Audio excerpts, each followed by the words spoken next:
Longbows were powerful weapons, but keeping archers supplied with ammunition was a major undertaking. This is a modern arrow. It's small and lightweight. Pretty much what everyone shoots these days. Compared to this medieval war arrow. Look at the size of this thing. It's a beast.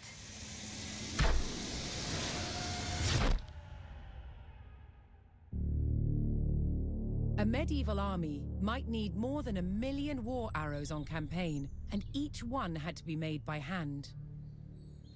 It was a labor-intensive business, and the person who did it was called a fletcher.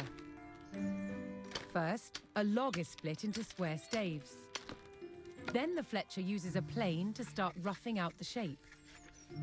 Ugh, how do I get it round? Not only have you got to make it round, you've got to make it bobtailed. Look at that. Bobtailed? You see that's coming down thinner down that end? There's a natural taper coming down there to that end. A plane with a curved blade is used to create the taper.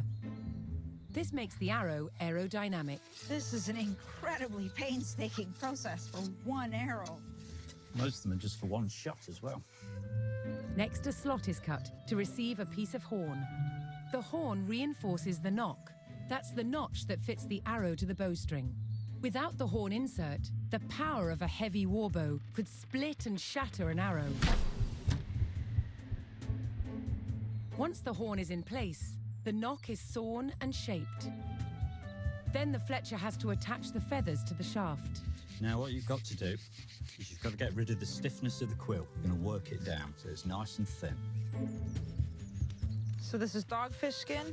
Yeah, medieval sandpaper.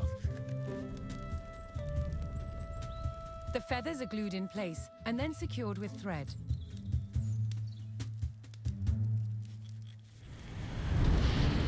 The final process is to arm the arrow with its arrowhead.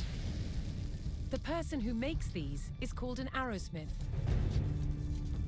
From a blank piece of iron, he starts with the part that fits over the arrow shaft. First, he makes the bar flat, then uses a special former to create a socket. The final stage is to hammer out the shape of the head. Arrow stocks had to be prepared far in advance of a campaign. It was impossible to make them in sufficient numbers overnight. A medieval war arrow like this could only be shot from a big, exceptionally powerful bow. And it packed a mighty punch.